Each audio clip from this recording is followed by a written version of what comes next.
Entonces vamos a hacer una conexión de puntos en cuanto a la detección molecular del VPH y su rol crucial en las enfermedades de transmisión sexual.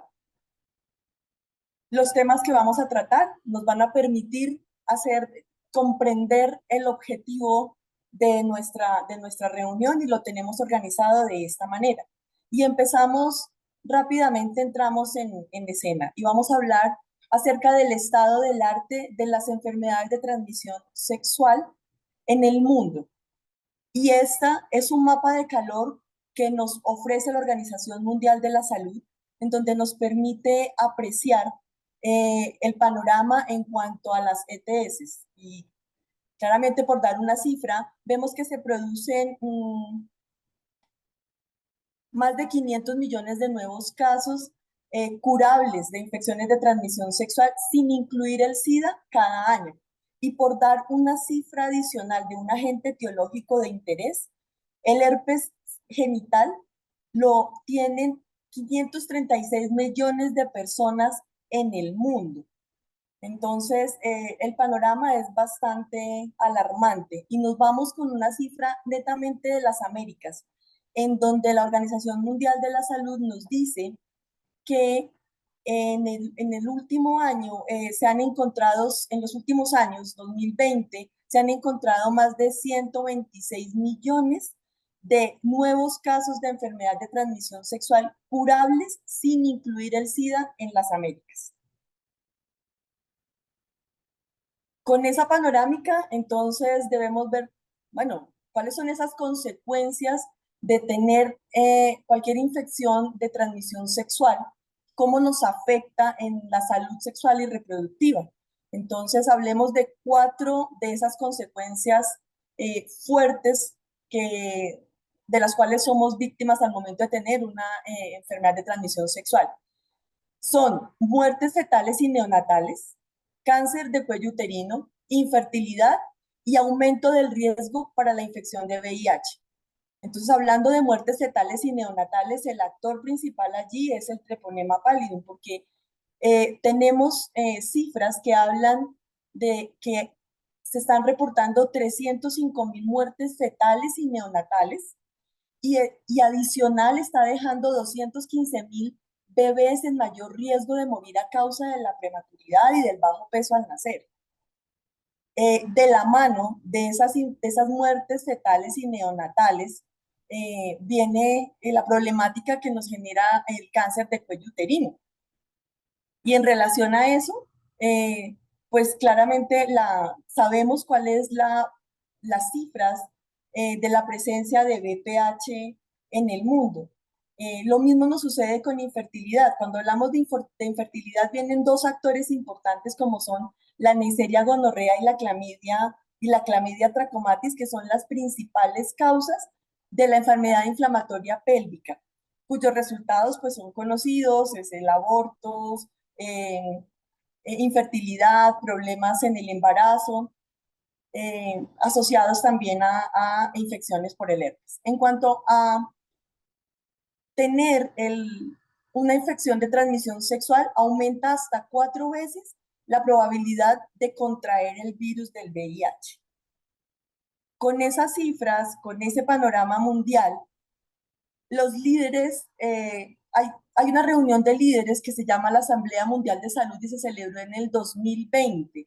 Y una de las conclusiones de esa reunión, con base en las cifras que acabamos de ver, es que la OMS genera y dicta unas estrategias dirigidas al mundo para poder contener los 3 grupos de infecciones que están causando afectaciones importantes en el humano. Ellas son un grupo para trabajar específicamente infecciones de VIH, otro frente importante de trabajo para contener las infecciones de las hepatitis víricas y un tercer grupo especializado para poder tratar y contener las infecciones de transmisión sexual. Toda esta documentación y legislación, junto con las estrategias, están diseñadas para ser ejecutadas entre el 2022 y el 2030. Centrémonos un poco en el tema de interés y es básicamente las infecciones de transmisión sexual. Hay 3 agentes etiológicos allí súper importantes, con cifras ya conocidas a nivel mundial. La sífilis producida por el Treponema pallidum, la gonorrea producida por la Neisseria gonorrea y el cáncer de cuello uterino potencializado por la presencia del virus del papiloma humano. Para cada uno de estos tres agentes etiológicos existen grupos de atención especializados que dictan normativas, que están atentos a hacer vigilancia y control. Básicamente, ¿por qué? Porque primero, porque las cifras son alarmantes, porque hay una incidencia y una prevalencia que asaltan bueno, hay que tomar medidas. Y también porque no solamente por los resultados adversos, sino porque paradójicamente existen herramientas que son costo efectivas para poderlas detectar, ¿verdad? Para poderlas contener e incluso la forma para poder hacer una contención de la aparición de la resistencia a antibióticos, y esto hablando específicamente del caso de la Neisseria gonorrea. Entonces, haciendo un zoom un poco más detallado, ¿cuál es el estado en el que la Asamblea Mundial de Salud recibe la problemática de las infecciones de transmisión sexual? Y básicamente estamos hablando de la aparición de casos nuevos por sífilis en pacientes que tienen entre 15 y 49 años. En el 2020 que se lleva a cabo la asamblea, hay 7, perdón, corrijo el número, 7 millones de personas en el mundo que se sabe que son nuevos casos con sífilis. ¿Cuál es la meta? Reducir esa tasa de infección en el 10%, de tal manera que en el 2030 haya menos de 1 millón de nuevos casos. De la mano de esos casos de sífilis viene la parte de la sífilis congénita, en donde para el 2020 estaba el punto de partida, era 425 nacidos vivos con enfermedad congénita por sífilis por cada 100.000 niños que llegaban al mundo. La meta, nuevamente, es reducirla en un 10%, de tal manera que en el 2030 haya menos de 50 eh, niños afectados por sífilis congénita. En cuanto a la Neisseria gonorrea, que es otro de los agentes etiológicos importantes, en el 2020, miren esa cifra, 82 millones de personas que están reportando nuevos casos de Neisseria gonorrea en edades entre los 15 y los 49 años. La meta de la reducción del 10% aspira que en el 2030 haya una reducción de llegar por lo menos a 8 millones de contagios. Y para el virus del papiloma humano, básicamente la estrategia es vacunación. Y cuando se lleva a cabo la asamblea, había una cobertura de vacunación para el virus del 14% y se espera lograr en el 2020 una cobertura del 90%. Para que eso suceda, para llevar a cabo, lograr estas metas, es importante contar con unas intervenciones. Esas intervenciones tienen que ser fundamentadas en pruebas científicas, tiene que ser algo equitativo, debe ser asequible y hay que trabajar fuerte en prevención. Y la prevención es educación, es hablar de preservativos, hacer atención a servicios de parejas, tener en cuenta de manera muy importante la profilaxis post-exposición, promover de manera fuerte la circuncisión masculina voluntaria y necesariamente sí o sí trabajar en vacunas. Las vacunas tienen ahí un fuerte trabajo para poder lograr esa cobertura del 90%. Atender de manera importante las transmisiones verticales, darle a esas maternas con la infección la posibilidad de llegar incluso a su pareja y poder hacer un tratamiento en conjunto y así evitar reinfecciones, hacer gestión de casos de manera eficiente, y tienen que hacer como una segmentación poblacional prioritaria.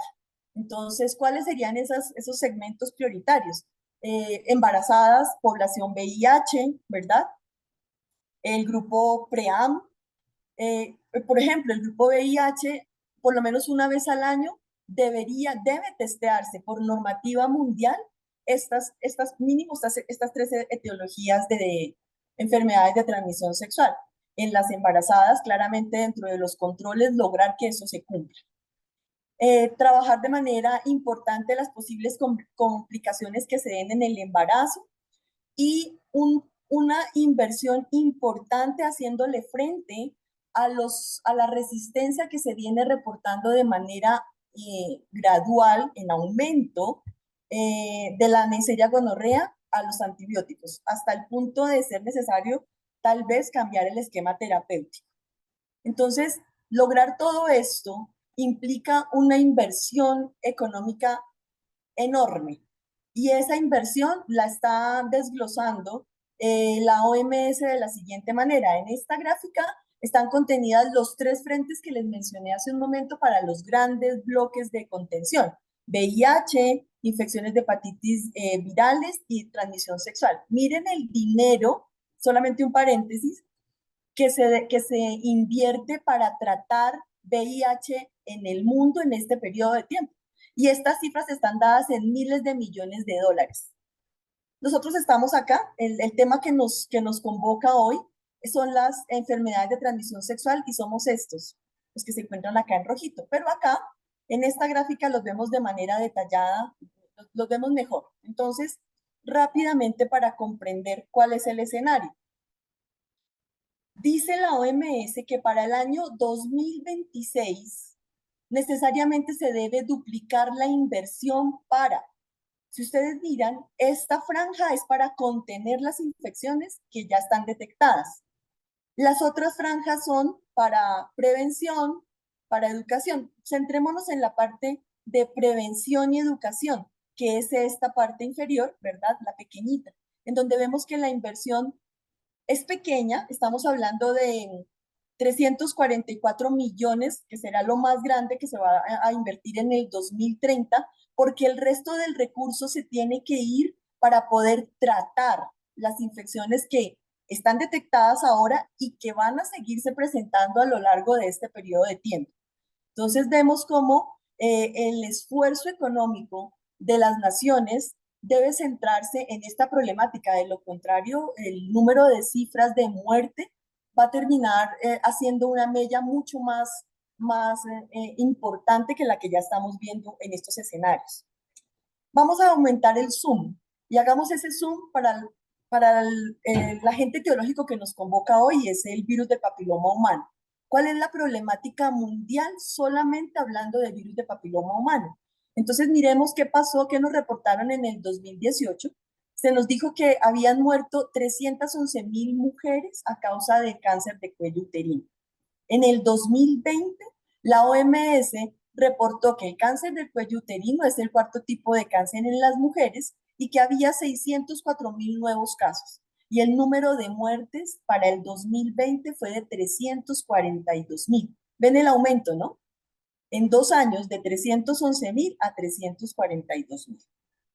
Esta, esta, esta, ¿cómo es? Cifra asusta más. Se estima que mueren 32 mujeres al día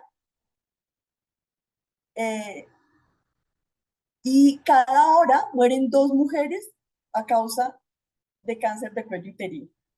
Un pequeño paréntesis para darle un poco más de relevancia a la problemática del BPH son los 68,400 casos que están repartidos entre cáncer de vulva, cáncer de ano, de pene, orofaringio, que también se atribuyen a la presencia, a la concomitancia del virus de papiloma humano.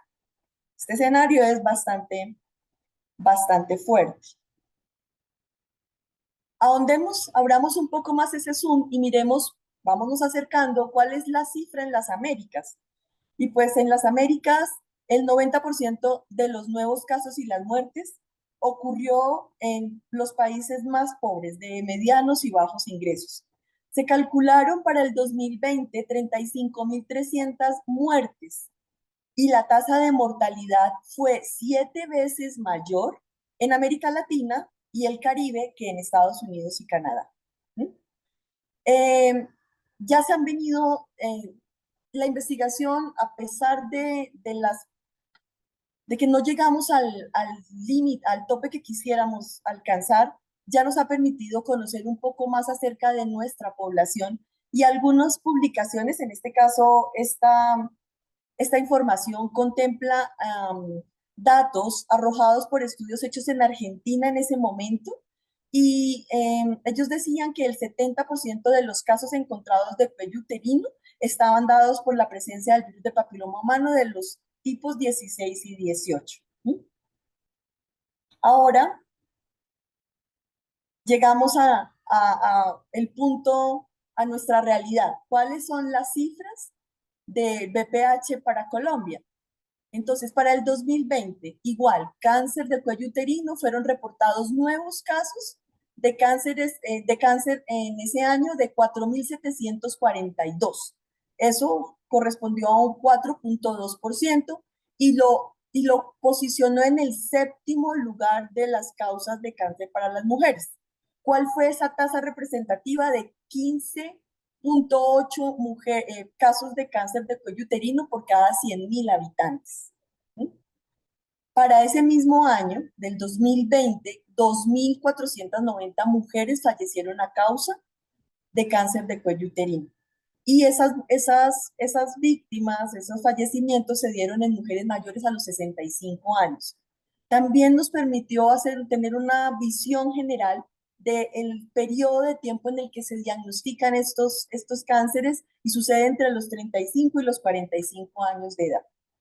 Para acercarnos un poco más al hoy, a la actualidad, traje este dato que es de la cuenta de alto costo, donde nos dice el 1 de enero del año pasado que se le informaron 458.589 casos prevalentes de algún tipo de cáncer invasivo. Resulta que de ellos había 20.714 que eran cáncer de cuello uterino. Esta es nuestra realidad, es a esto a lo que tenemos que apuntarle y que el gobierno está haciendo, tejiendo todas sus estrategias para que se logre tratar y contener el avance de este tipo de patologías. Entonces, en ese orden, ¿cuál es la posición y las estrategias que utiliza Colombia, uniéndose, ¿verdad?, a, a la directriz que dictó la Asamblea Mundial de Salud en el 2020? Colombia dice, tengo 3 pilares fundamentales para lograr las metas planteadas en el 2030. Y esos pilares son vacunar, examinar y tratar. En cuanto a la vacunación, dice la normativa nacional está buscando lograr esa cobertura que está pidiendo el mundo, la Asamblea Mundial, del 90% en niñas entre los 9 y los 17 años y en niños de 9 años. Examinar, va a examinar mujeres buscando anomalías celulares, buscando sospecha de cáncer, y las divide en dos grupos. Las mujeres entre los 25 y los 29 años van a ser seguidas, vigiladas a través de la citología. Y las mujeres entre los 30 y 65 años serán vigiladas a través del uso de las pruebas moleculares de BPH. Y el último pilar es el lograr el tratamiento de manera oportuna y eficaz para aquellas mujeres que presentaron alguna de esas lesiones tempranas en esas pruebas que se realizaron. Entonces, creo que todas en algún momento hemos estado en contacto con las estrategias de vigilancia que el gobierno articula. Y en este caso, el protocolo de vigilancia para cáncer de mama y cuello uterino, que son los dos principales en el país, nos están mostrando la última actualización de mayo del 2023 de la ficha de notificación 155, que es para la vigilancia de esas dos entidades. ¿Qué es lo que se logra diligenciando estas fichas de notificación? Tener unos indicadores que nos dejen ver la eficacia de esas estrategias que se están llevando a cabo. Entonces se dividen esos indicadores, en este caso, en dos escenarios importantes. El primero es para ver la oportunidad de ese diagnóstico de ese cáncer a través de la confirmación ya con la biopsia y ese resultado de esa biopsia. Este indicador tiene unos tiempos esperados de oportunidad. Se va a decir que el indicador es oportuno cuando ese reporte de la biopsia se realice en menos de 30 días. esa oportunidad va a ser media cuando la biopsia se reporte después de entre 31 y 45 días y el indicador va a ser bajo cuando el reporte sea superior a los 40 días. De la misma manera, se está midiendo la oportunidad en la notificación del evento como tal ya confirmado de cáncer a las entidades gubernamentales para articular las estrategias siguientes de tratamiento y meterlas en el programa PIP. Eso, en este caso, para la notificación, se considera oportuna cuando se realiza antes de los 7 días después de haber obtenido el diagnóstico definitivo y se va a considerar inoportuna cuando se hace después de esos 7 días. Y todos los que estamos convocados en esta reunión jugamos un papel súper importante. Ahora, eh, ¿cómo está articulado eso, esas estrategias de vigilancia en Colombia? Los actores principales son el Ministerio de Salud, que dicta los lineamientos y las políticas necesarias. El Instituto Nacional de Salud, que asesora a las entidades que hacen vigilancia, notifica a MinSalud y a Protección Social a través de ¿qué? De las fichas de notificación del CIVIGILA.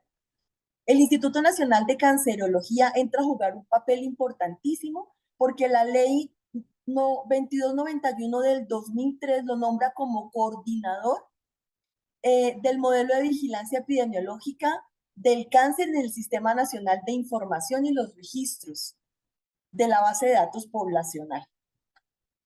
Aquí están las empresas administradoras de los planes de beneficios, es decir, las EPS, ¿verdad? Quienes recibieron desde el 2018 la resolución 3280, en donde el gobierno dijo que debería hacerse la tamización para esas mujeres entre 30 y 65 años, buscando la presencia del BPH a través de una prueba molecular, ¿cierto? También está de manera súper importante involucrada la Secretaría Distrital, donde son garantes de la calidad de la información que se está notificando. Hoy teníamos reunión precisamente de la Secretaría actualizando información en relación a las vigilancias en los procesos de calidad, porque es necesario tener un control de la eficiencia y el desempeño de los procesos que estamos realizando. Entonces, gran parte de esas estrategias que implementa la nación están dadas en el cumplimiento de estos dos escenarios, de estas dos resoluciones. Una es notificar de manera oportuna la ficha 155 y dar cumplimiento importante y a cabalidad en el programa de vacunación que tiene establecido el gobierno nacional. Habiendo hecho esta introducción, vamos a hablar acerca de los blancos de detección de las pruebas moleculares que se utilizan en el tamizaje, en el cribado del BPH. Para eso es necesario que recordemos el tropismo que tiene el virus y básicamente es cuello uterino, las células de cuello uterino. En esas células, en ese nicho ecológico encontramos dos tipos de células importantísimas y muy diferenciadas una de la otra. Estamos hablando de las células del exocervix y las del endocervix. Entonces, las células del exocervix son células mucho más fuertes, están acomodadas o organizadas de una manera a modo de coraza. Son varias capas de células planas escamosas, ¿verdad? Que están acostumbradas a ese medio hostil que es la vagina por su pH, por la concomitancia de muchas bacterias, hongos, y tienen una forma de adaptación que les ha permitido estar en ese lugar. Y las células del endocervix son aquellas que se encuentran en el interior. Entonces miremos acá la gráfica, ¿verdad? El cuello, la vagina, el cuello y el endocervix. Las células del endocervix son células especializadas para producir moco, tienen una función secretora. Y ese moco, pues con las funciones que le corresponda, ¿verdad? Pero claramente, en algún momento de la vida reproductiva, la mujer, perdón, las células del endocervix van a salir en menor o mayor proporción a estar en contacto en el exocervix y pues salen sin ninguna protección. No están preparadas para sobrevivir en ese mundo hostil que es el exocervix. Entonces, lo que hace el cuerpo humano como mecanismo de protección de esas células que están en ese proceso de transformación es activar un proceso que se llama metaplasia escamosa. Y básicamente es la transformación, así se llama, y eso es lo que efectivamente sucede. Se transforman las células, sus funciones y todo lo que en ella existe, de las células del endocervix, se van a transformar en células escamosas del exocervix. Para que eso suceda, esas células van a sufrir un proceso que se llama desdiferenciación. O sea, las pobres quedan sin identidad. Eso es necesario para que retrocedan en las etapas de su desarrollo, etapas anteriores al desarrollo, ¿verdad? Y queden listas para poder, o sea, se quedan indiferenciadas. Cuando la célula es diferenciada, tiene la ventaja de que puede adquirir la identidad que necesite. En este caso, necesita convertirse en una célula escamosa, ¿verdad? En protectora. Pero todo ese eh, movimiento biológico es un riesgo, o sea, acarrea un riesgo importante debido a que en este proceso de transformación, la célula primero va a un ritmo acelerado de reproducción celular. Es lo que conocemos, es natural en este proceso y es algo característico de los cánceres, la producción exagerada de células. Y adicional a esa velocidad en la que se van replicando las células, la posibilidad de que haya daños de reparación, ¿verdad? Durante ese proceso, en ese proceso de replicación celular, pues se acrecenta. Y es ahí, justo en ese proceso de transformación celular, donde el virus entra a infectar a la célula. Entonces hablemos ahora del otro actor. Ya repasamos rápidamente ese nicho en donde yo debo buscar el virus. Ahora, ¿a qué virus me estoy enfrentando?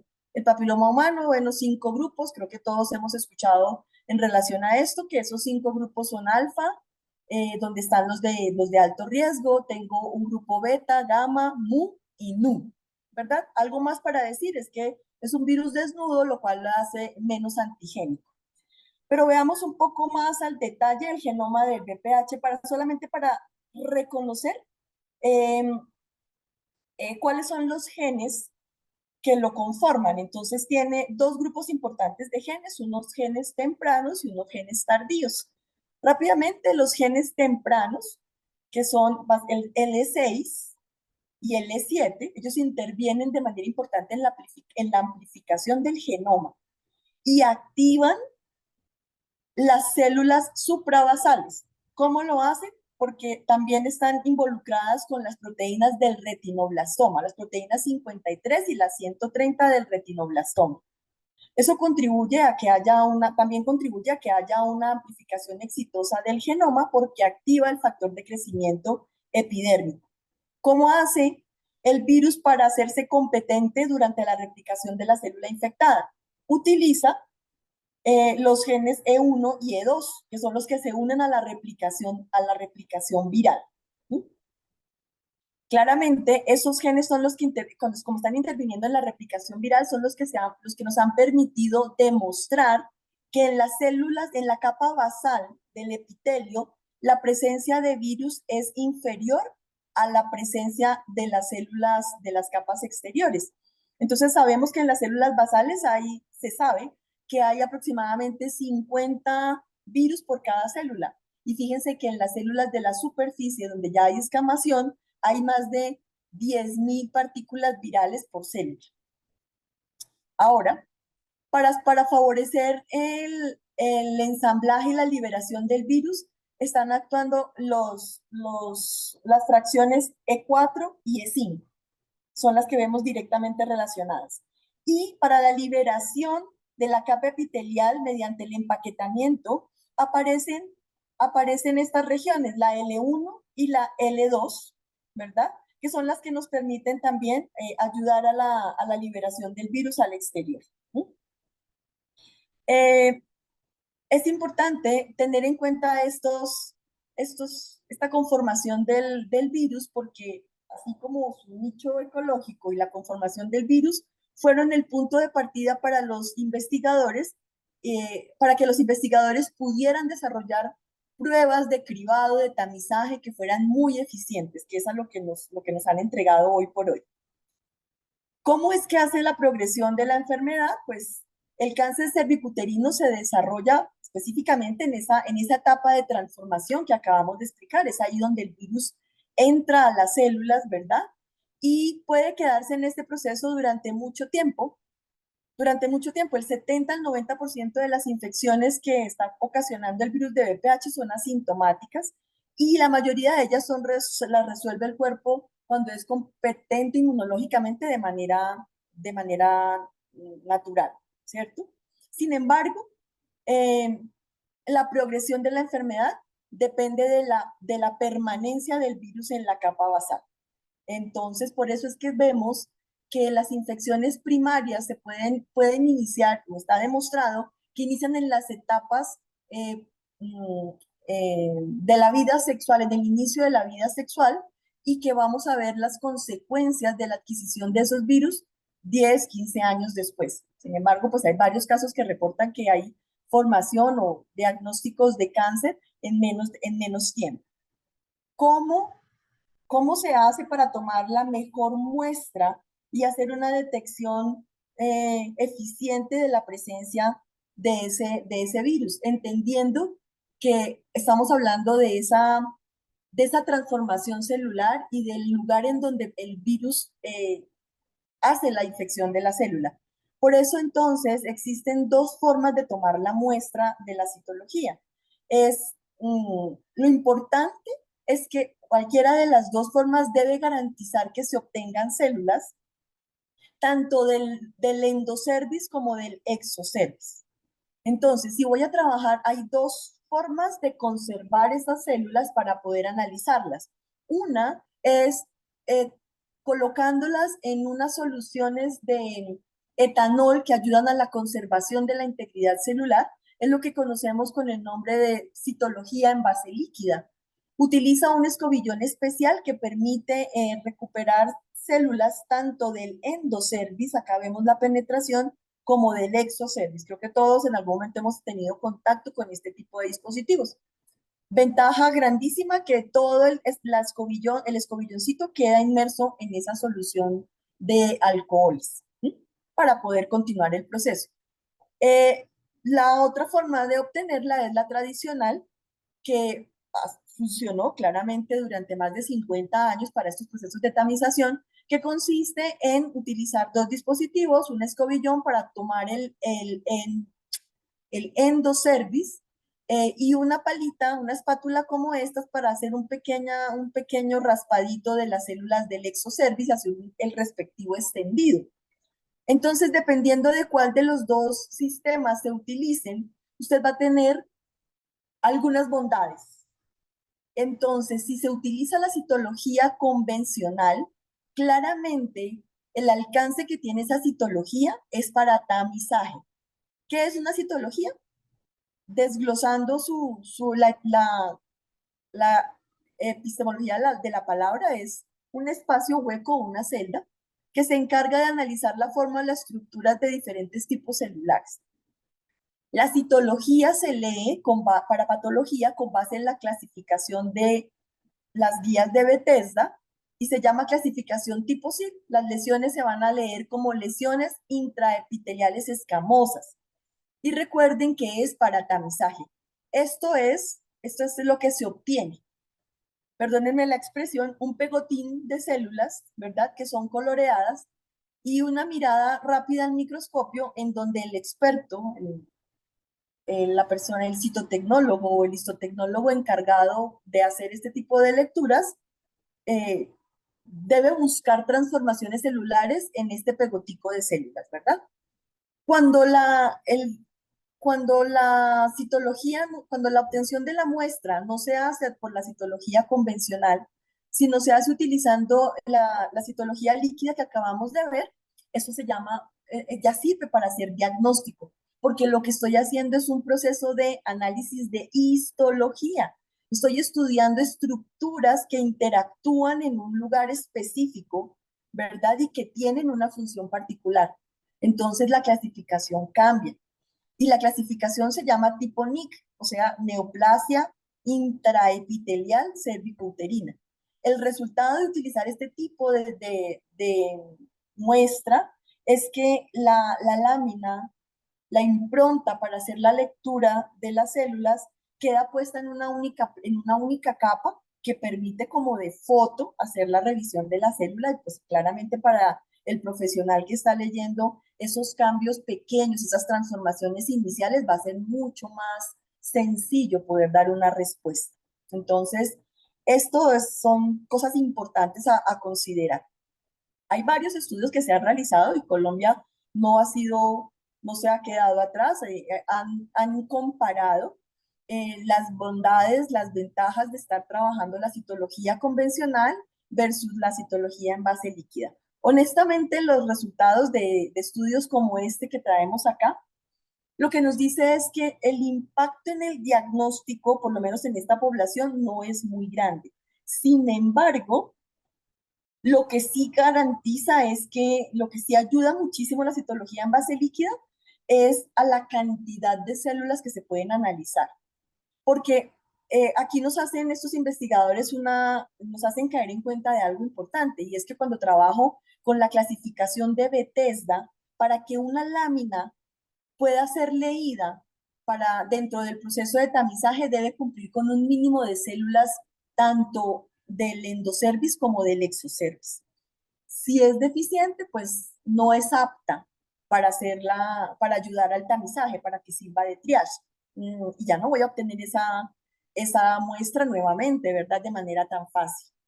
Entonces, adicional a que la mayoría de las células quedó en el escobillón, porque no todo pasa a la lámina, me quedaría un super pegote allí para hacer la coloración, a diferencia de la citología en base líquida, porque todo el contenido celular queda en esas soluciones de alcoholes, todas las células que fueron arrastradas. Y eso da un número mayor para hacer análisis, para hacer visualización de posibles anomalías en la muestra a analizar. Entonces, ¿tiene ventajas? Sí. Nuestra guía nacional menciona si es posible trabajar en base líquida, hágalo.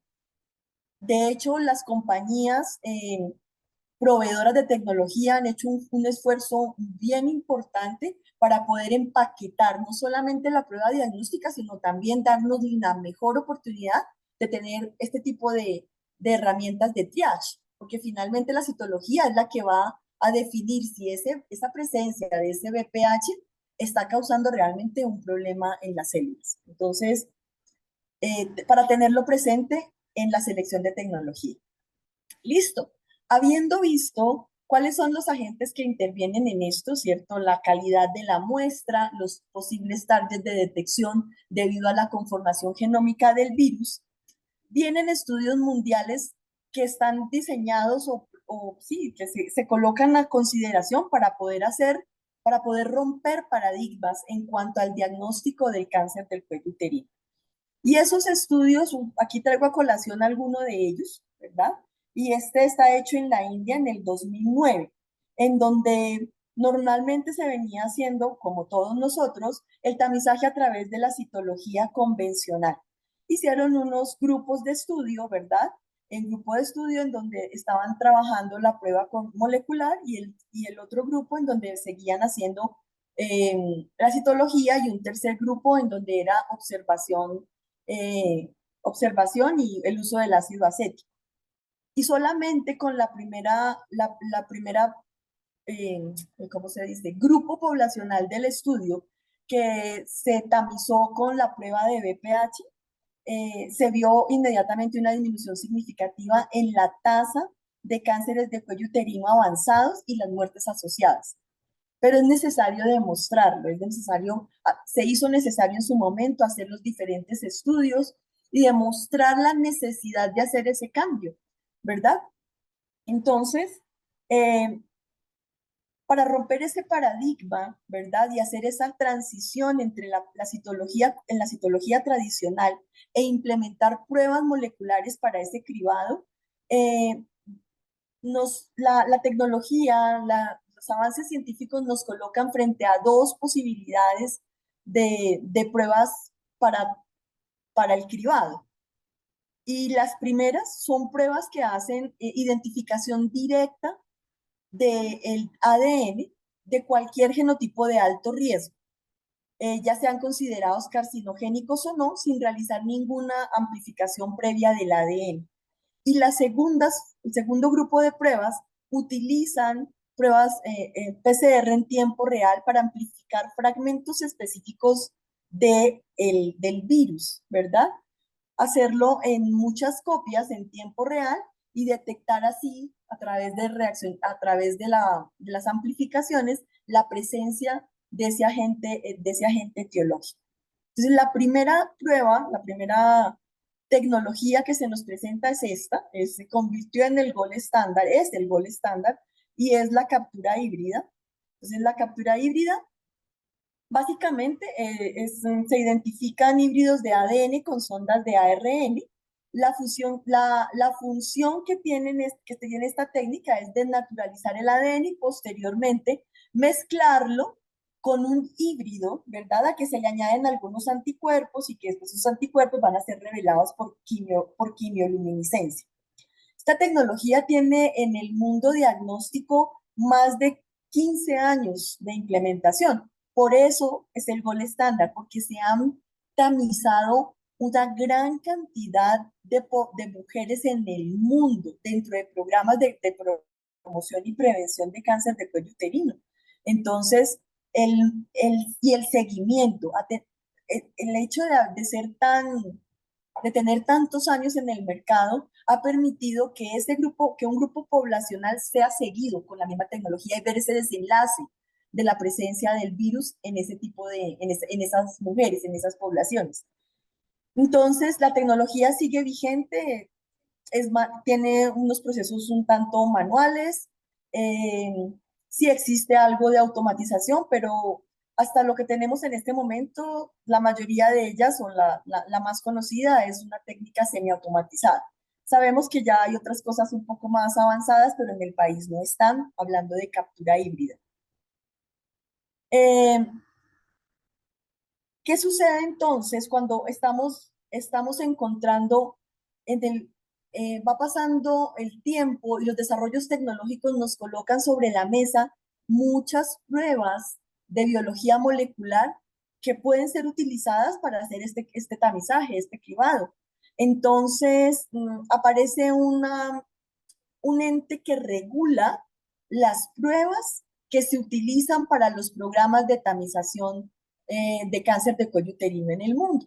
Entonces, aquellos fabricantes que quieran, que quieran ser validados por Valgen se inscriben y Valgen lo que hace es tener un grupo, enviarles un grupo de muestras que tienen ellos en un stock, en un banco, de esas pacientes que han sido testeadas y seguidas a través del gol estándar, de la captura de híbridos, y que ya conocen no solamente su desenlace, sino cómo fue su transformación celular en el paso del tiempo. Entonces permite dar unos resultados de comparación de esas tecnologías de técnicas de PCR frente a es una validación clínica. Entonces le da una fuerza importante a las tecnologías en ese aspecto, ¿verdad?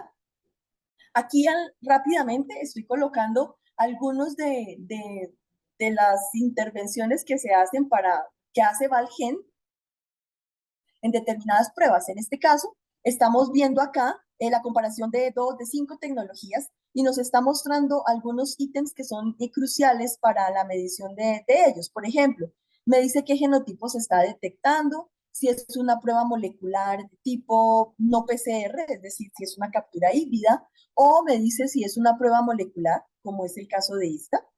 Me dice qué tipo de target es el que estoy utilizando, si son proteínas de la cápside combinadas con oncogenes, como es esta tecnología que se sometió a validación, o o el genoma completo, como es este caso, o sea, hibridización, genoma completo.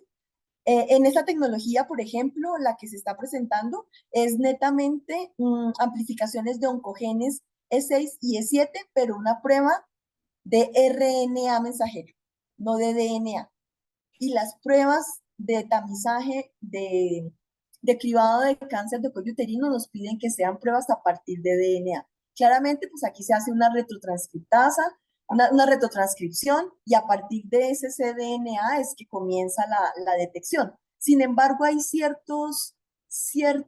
vacío legal en cuanto al uso de esa tecnología porque su inicio es RNA. Hay que tener cuidado con eso. Sin embargo, ellos la evalúan y nos dicen acá abajo cuáles son las sensibilidades al compararlo frente a ese gold estándar. Miremos rápidamente esta prueba X y nos está diciendo que tiene una sensibilidad frente a NIC3, NIC2 y NIC3 entre un 85 y un 100%. Eso la hace súper buena. A diferencia, por ejemplo, de lo que vemos en esta, mira, independientemente de la tecnología que sea, la sensibilidad está muy amplia, tiene un sesgo bastante amplio porque va entre el 55 y el 100% de sensibilidad. Algunos los va a detectar y otros no. También nos dice cuáles de estas pruebas tienen controles internos y cuáles no. Entonces es un programa de validación clínica muy bien estructurado, con unas características muy fuertes de, de muestras con una historia bien conocida de la patología que me permiten evaluar una tecnología de PCR frente al gol estándar. Estas son otras, que eso es lo que hace Valgen, que ha hecho Colombia, por ejemplo. Y este es un estudio tal vez el más importante que se ha realizado, y es un estudio para ver las características operativas de las tecnologías que están a disposición, que estaban a disposición en su momento para hacer diagnóstico o para hacer cribado del BPH. Y el proyecto se llamó el proyecto Estampa. Creo que todos estamos de alguna manera relacionados con este proyecto. Y ellos de manera muy juiciosa, muy rigurosa, esos investigadores, lo que hicieron fue buscar algo, hacer un trabajo de validación clínica muy cercano o buscando un modelo de diseño similar al de Valgen. Y por eso arrojó ese estudio al final unas comparaciones de tecnología que nos dieron luces en relación a las tecnologías que estaban en el mercado que querían entrar a formar parte de este proceso de tamizaje, de tamización y dieron, por ejemplo, información importante en relación a qué tipo de sondas se están utilizando, cuál es el fragmento que se está utilizando, cuál fue el nivel de sensibilidad y de especificidad, cuáles fueron las principales ventajas encontradas en las tecnologías que analizaron y asimismo cuáles fueron las desventajas que desde su experiencia encontraron para cada uno de los que participaron en el estudio. Entonces, vamos por buen camino, se ha ido cumpliendo los lineamientos nacionales en concomitancia con las exigencias que hace la OMS. Con todos estos hallazgos y en la implementación de estas pruebas de genotipificación, hay varios estudios en el mundo que nos han ya ayudado a agrupar los genotipos de acuerdo a el impacto en la enfermedad en el que se encuentra asociado. Y eso nos ha permitido decir si son genotipos de bajo o de alto riesgo. Conocemos los de alto riesgo oncogénico y en qué patologías se encuentran asociados. Los de bajo riesgo están relacionados con verrugas, el 6 y el 11. El genotipo probablemente carcinogénico, aún falta evidencia, pero se ha encontrado en varios casos de cáncer cervical, es el genotipo 68.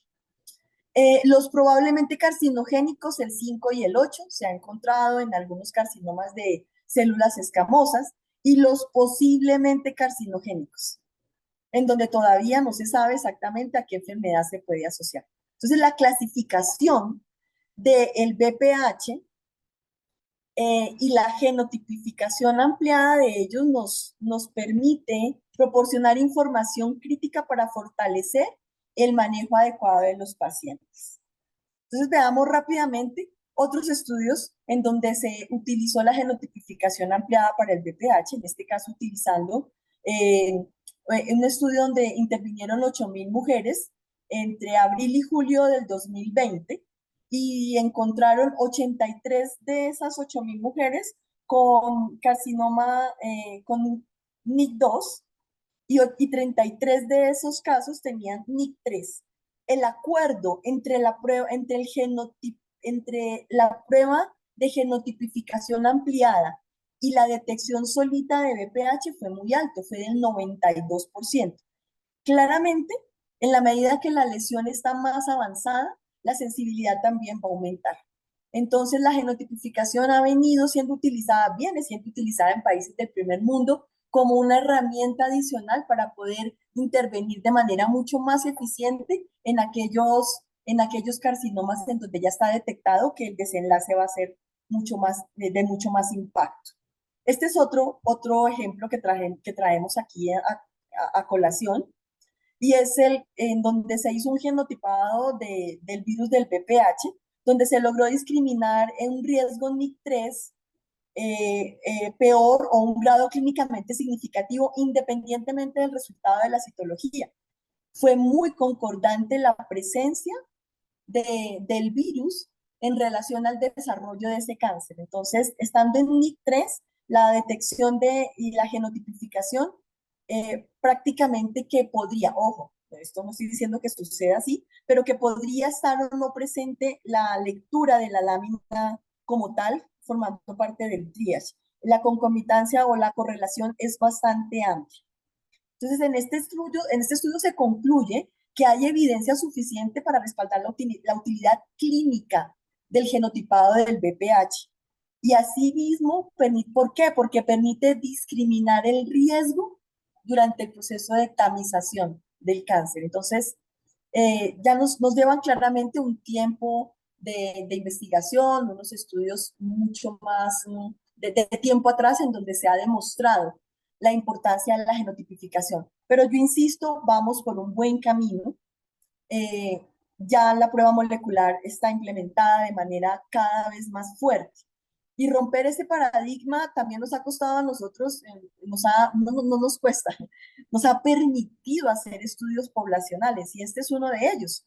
Este es un estudio que se publicó en el 2008, en donde se analiza la costo-efectividad de trabajar el screening con citología o con prueba molecular de BPH. Y entonces vemos que se redujo la mortalidad entre un 69 y un 81%. También demostró que es costo efectivo. Este estudio es del 2008. Y acá tenemos otro que es muy bonito también, en donde se centran, ya una vez salió la resolución 3280, ya estábamos a puertas de dar inicio, este grupo de investigadores hace este análisis del impacto presupuestal en Colombia. Eso es una EPS que tiene un número importantísimo de afiliados. Entonces buscan mostrar ese análisis del impacto presupuestal en Colombia de la prueba de BPH con genotipificación y comparándolo con la citología. Entonces, básicamente los resultados son muy favorables y nos está mostrando cosas como estas. Nos dice que con la citología convencional, la detección del cáncer cervical fue del 52.7%, con la prueba molecular de BPH fue del 59.7%. Cuando estamos hablando de detección de riesgo NIC3 por la citología convencional de 57 y con el uso de la prueba de genotipificación de DNA del 59. Y el NIC2, la diferencia fue en la citología convencional del 52% y utilizando la prueba molecular del 53%. Ustedes están viendo acá en la parte inferior cuánto costó eso, porque es lo que todo el mundo se preguntaba, ¿no? Es que todavía no miremos cómo vamos a hacer el despegue de este cambio. Pasar de una prueba que me está costando 15.000 pesos a una prueba que me puede estar costando 60.000 pesos. Cómo lo voy a manejar como ente regulador de salud, como EPS? Entonces veamos cuáles fueron esos resultados en cuanto a costos.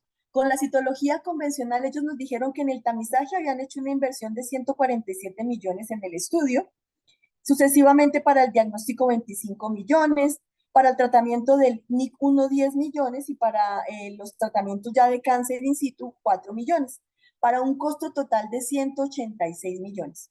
Miren la contraposición. Miren lo que sucedió en el estudio cuando se utilizó en la población que fue testeada con la prueba molecular. En el tamizaje la inversión fue de 119 millones. Vemos la reducción del costo en diagnóstico en 5 millones, tratamiento del NIC1 en 3 y del cáncer como tal en 2 millones, para un costo total de 129 millones. Eso pues una, nos da un impacto presupuestal de 57 millones, es decir, de un 30%. Entonces sí hay un impacto positivo. Y básicamente es por el esquema. El esquema que nos lo dio ¿quién? Que nos lo da la resolución 3280 del 2018. En el 2018, en esta guía dedicada, hecha por el Instituto Nacional de Cancerología y con todo el conocimiento de los investigadores que estuvieron allí a bordo, nos dice que vamos a tamizar a las mujeres con todos los argumentos científicos, no solamente de la literatura mundial, sino de los estudios que se alcanzaron a adelantar. Nos dice que vamos a tamizar a las mujeres entre 30 y 68 años con la prueba molecular. Y en este recuadro, lo que nos está diciendo es cómo la vamos a tomar, cómo vamos a tomar esa muestra. Y fíjense que aquí nos está hablando de la calidad de la muestra y nos dice que en el momento en el que yo haga ese tamizaje, debo garantizar poder tener la citología también. ¿Por qué? Porque la citología dentro de nuestra guía es el triage, es el que va a venir a determinar si hay daño celular o no a causa de ese virus que estoy detectando por la prueba molecular. Y entonces nos está diciendo que debo garantizar que eso suceda al tiempo. La metodología que usted utilice, que la vimos hace un momento en los slides anteriores, ya sea citología en base líquida, que nos va a dar una gran bondad, según lo revisamos, o sea la citología convencional, pero garantice que está haciendo las dos cosas a la vez. Debemos pensar en que el universo de muestra analizado sea el mismo. Eso nos da un poco más eso nos da mayor peso en la prueba de cribado, ¿verdad?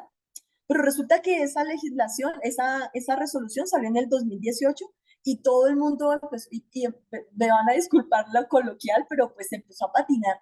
Las EPS esperemos, pero ¿cómo lo vamos a hacer? Vamos a implementarlo. Y se tomaron su tiempo pues para poderse reunir con los entes gubernamentales y empezar a tomar decisiones. Por eso en el 2019, con la resolución 276, lo que hacen es modificar la 3280 y aquí se dictan los lineamientos de progresividad y transitoriedad, o sea, es decir, hacer el cambio. Claro, tenía que dársele un orden, no es que usted EPS tiene, voy a decir una cifra, 10.000 pacientes, todos los voy a tener testeados en un año, no, tengo que hacer estratificación y fíjense que las guías mundiales nos decía en algunos de los slides revisados al inicio que yo debo hacer grupos poblacionales de riesgo. Y eso fue lo que a las EPS le tomó el tiempo para poder arrancar, a llamar a las mujeres a tamizarlas con la prueba molecular. De los que estamos acá presentes, ya muchos de nosotros hemos sido tamizados con la prueba del BPH y no con la citología. La resolución, básicamente, no voy a entrar en detalles de ella. Lo que nos está diciendo es cómo se van a hacer eso, cómo se va a observar. Recuerden que son 3 pilares los que tiene el gobierno, ¿cierto? Y en uno de ellos es examinar. ¿Y cómo examina?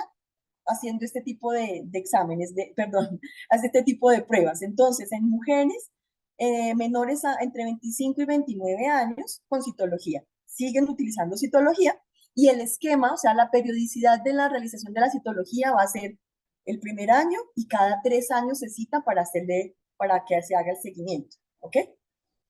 En las mujeres entre 30 y 65 años con prueba molecular de ADN. Y el esquema es el año cero y si es negativo a los 5 años y sucesivamente, si es negativo la siguiente prueba se haría 5 años después. ¿Sí? La prueba molecular que se escoja puede ser PCR en tiempo real múltiples o puede ser captura de híbridos. Aquí no hay una directriz, un lineamiento para que se incline por seleccionar X o Y prueba. Recuerden que nuestro sistema de salud no es dependiente del Estado, que puede decir la prueba de tamizaje que vamos a utilizar es esta, que es lo que sucede, por ejemplo, con Argentina, que saca publicaciones, con México, que está diciendo mi población fue analizada así y es una única tecnología analizando la población de ese país. Nosotros no. Nosotros tenemos nuestras EPS con una población segmentada que tiene la libertad de hacer una selección de tecnología para poder cumplir. Lo importante y uno de los objetivos de tener este conversatorio es darles herramientas a los líderes de las áreas de diagnóstico molecular, de vigilancia epidemiológica, de poder escoger con criterio científico una prueba que pueda servirme para el tamizaje de mi población. También sigue vigente la inspección visual para mujeres entre 30 y 50 años que se encuentren en lugares apartados, ¿verdad? Y el esquema va a ser el día cero, a los 3 años la vuelva a llamar y si todo va bien, los vuelvo a citar a los 3 años. Eso básicamente es un resumen a grosso modo de la resolución que nos va a permitir vigilar, encontrar, tamizar a nuestras mujeres que puedan estar teniendo el virus. Esto es tomado directamente de la resolución, entonces al grupo de mujeres que aplique se le realiza la prueba molecular buscando el VPH. Si ese VPH es positivo, automáticamente tengo que ir a ver cómo está la citología. Entonces piensen ustedes si cómo se va a articular ese proceso. Entonces tengo mi prueba molecular positiva y tuve que haber guardado mi lámina para leer la citología, ¿cierto? Si me dio positiva, saco mi lámina, se la entrego a patología para que la coloree y continúe con el proceso. Ese sería. Si la hice con biopsia líquida, con citología en base líquida, pues el frasquito que yo utilicé para trabajar mi prueba molecular es el que le entrego a patología para que realice la lámina y proceda con la lectura de las células allí. Si la prueba molecular es negativa, vuelvo a citar a la paciente en 5 años. ¿Listo? Todos vamos allí. Esto es una nota y es que en el 2021 se reunieron nuevamente los expertos. Es que la guía está escrita antes del 2000, en el 2014. Entonces, en el 2021 se volvieron a reunir los paneles, los grupos de expertos para actualizar la guía de práctica clínica que acabamos de describir, ¿verdad? Y están incluyendo mujeres para tamizar, mujeres desde los 25 años para hacer el tamizaje con prueba molecular de VPH. Claramente, el inicio de la vida sexual ya no es a los 20 años, estamos empezando la vida sexual a los 13, 10 años incluso. Por lo tanto, la necesidad de hacer un diagnóstico mucho más temprano, pues es esa, la razón es esa. Entonces ya los expertos lo tienen contemplado y estamos esperando es la publicación de las actualizaciones de esta guía. En cuanto a la vacunación, las 3 vacunas que están disponibles se basan en proteínas de la cápside L1 recombinante no infecciosas. Básicamente son 3 tipos de vacunas las que las que están en el mercado. Las vacunas bivalentes, las tetravalentes y las nanovalentes, de acuerdo a su nombre, pues están dando cobertura para 2 virus de alto riesgo, 4 virus, 2 de bajo riesgo y 2 de alto riesgo, o para 9 virus de alto riesgo. ¿Cuál es la vacuna que el país eligió para cumplir este propósito de cobertura? La tetravalente. Y las dosis que va a utilizar son el 0, 2 y 6 meses. Son 3 dosis que se le van a dar. Recuerden lo que dice la normativa, a niños y niñas entre 9 y 13 años, a los niños desde los 9, a las niñas de los 9 a los 17 y a los niños desde los 9 años. No somos la excepción. En el mundo hay movimientos antivacuna y pues hay varias publicaciones en donde se están refiriendo a algunos posibles efectos adversos notificados a la exposición, posterior a la exposición a la vacuna. Los trajimos a colación algunos de ellos en un review en esta tabla. Sin embargo, hay todavía mucho por ahondar en esto. Claramente, tenemos que, las guías en poco tiempo tendrían que cambiar, ¿cierto? En cómo voy a enfrentarme a la población que no fue vacunada, qué pruebas utilizar, cómo la voy a tamizar y qué voy a hacer con la población que ya vacuné, independientemente de estos movimientos antivacunas. Todo esto es cambiante y las vacunas hacen que sea aún más dinámico. Vamos a lograr la cobertura, sí, por lo menos de 4 de los genotipos de mayor prevalencia, 2 de alto riesgo y 2 que producen verrugas genitales. Entonces, ¿cómo está diseñado el tratamiento en esta problemática a nivel país? Entonces, aquellos que sean determinados como de bajo riesgo, o sea, las verrugas, están siendo tratadas con medicamentos. El imiquimod, el podiflox, el ácido tricloroacético y el ácido salicílico. Esa es la forma en la que, de manera eh, grande, traigo a colación acá la forma en la que se están tratando. ¿Cómo se están tratando los hallazgos de BPH, verdad? En donde el triage con la citología me está diciendo que hay una lesión precancerosa. Básicamente aquí son procedimientos. Hay que intervenir con un procedimiento. Si la lesión es precancerosa, se hace conización y después de la conización, las posibles opciones serían crioterapia o cirugía láser. Si lo que ya se detectó fue un cáncer invasivo, pues nada, me voy a radiación y a quimioterapia. Esos son como los esquemas de manera macro que se están trabajando en este momento con base en el tratamiento. Para cerrar, quiero colocarles acá unos actores adicionales que no sé si están fuera de la lente cuando estamos hablando de enfermedades de transmisión sexual. Y aquí se los dejo. ¿Cuáles son esos actores? Tenemos una problemática de migración. En esa problemática de esa población migratoria, las ONGs, una de las ONG que está encargada de hacer un seguimiento en el servicio de salud para esta población, está diciéndonos en este reporte del 2022 que ha atendido migrantes irregulares procedentes de Venezuela con diagnóstico de infección para VIH, sífilis, hepatitis B y C aquí en nuestro territorio.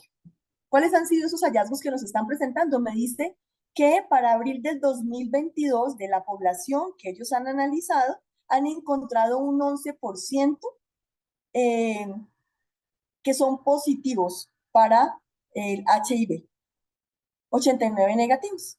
¿Y cuáles de esos, cuántos de esos, de esas personas que han sido detectadas con una problemática de una infección de transmisión sexual están vinculados a un sistema de salud que les permita acceder a un tratamiento que contenga la propagación?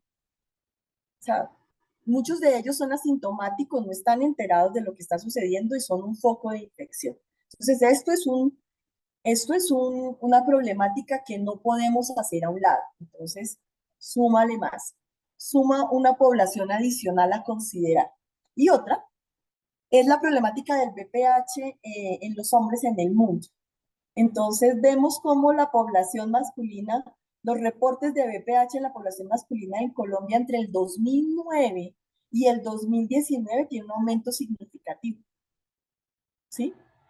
Presentan entre el año 2012 y 2014, y los valores más bajos están entre el año 2010 y los 2016. Supuestamente los casos van disminuyendo, pero habría que volver a hacer una revisión después del 2019, cuál es ese comportamiento. Sin embargo, no son cifras despreciables. Mira la prevalencia que estamos encontrando de BPH en casos de tumor maligno de orofaringe, de ano, de pene, en los diferentes años, del 2008 hasta el 2017. Y solamente para colocar una cifra, tumor maligno de la orofaringe asociado a presencia de BPH, se han reportado 247 casos. Por eso las guías están incluyendo vacunación a los niños a partir de los 9 años. ¿Sí? Por otro lado, el número de personas atendidas en el servicio de salud por cáncer de ano y orofaringe en Colombia durante el 2009 al 2018. Y acá nuevamente volvemos a colocar las cifras. Entonces, no son cifras que alarman, son cifras que están con la atención puesta. En los programas VIH, nosotros acá en el San Ignacio manejamos la población, programas VIH, y lo que más encontramos, o sea, ustedes vieron los reportes de los tamizajes de ano, la detección de BPH de hombres, o sea, coinfecciones con todos los genotipos de alto riesgo. Y todos, te hablo les puedo decir que un número altísimo de la población VIH son portadores también del virus del papiloma humano. El estudio sigue en curso y pues no puedo dar más información, pero pronto tendremos los hallazgos publicados, pero la casuística es supremamente importante. Y esto es el resultado de un análisis realizado que permiten establecer la incidencia del cáncer de pene, ano y orofaringe entre el 2009 y el 2018. Y vemos cómo viene los casos puntuales por cada 100.000 habitantes respectivamente en Colombia. ¿Mm? Vemos 59, 60 habitantes casos por cada 100.000 habitantes y cómo va en incremento de 70 a 83 casos eh, por cada 100.000 habitantes. Y esta cifra, esta gráfica nos permite ver que hay que hacer una contención también de la presencia, de la difusión del virus de papiloma humano en hombres que tienen sexo con hombres. Bueno, hasta aquí llegamos en el día de hoy. Hay varias conclusiones, vamos a leerlos entre todos. Podemos concluir, de acuerdo a lo que acabamos de revisar, que el virus de papiloma humano es un virus de DNA de doble cadena que afecta a mamíferos y aves. Esta es parte de las preguntas en el cajón. Que el virus de BPH es el causante de cáncer de cuello uterino, de vulva, de ano, de vagina en mujeres, que es causante de cáncer anal, en pene, en hombres, y orofaringio tanto en hombres como en mujeres, que son las proteínas E6 y E7 del genoma del VPH, las proteínas principales implicadas en la replicación del virus durante el proceso de la transformación de las células basales y la progresión a cáncer.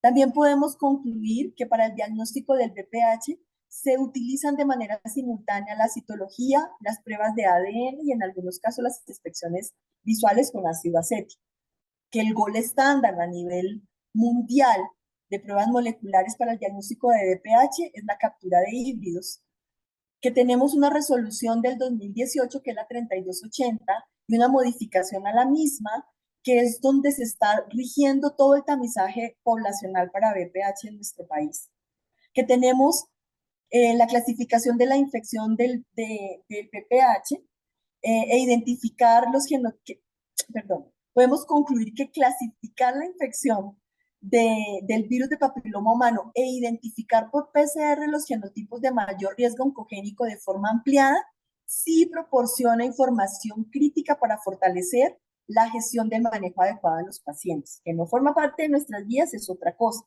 pero la literatura nos abre una visión importante.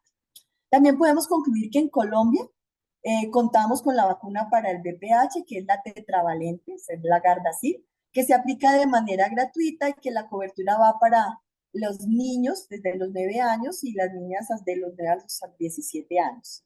Que las resoluciones, que esa resolución, la 3280, está incluyendo de manera obligatoria hacer el cambio de la prueba de cribado para que nos pasemos a prueba de diagnóstico molecular. Que en Colombia la citología aplica para mujeres entre 25 y 30 años y que las pruebas moleculares para detección de VPH para mujeres entre 30 y 65 años. Y que la inspección visual queda guardadita para personas que están en un difícil acceso, lugares apartados, entre 30 y 50 años, ¿verdad? Y ya también vimos la periodicidad.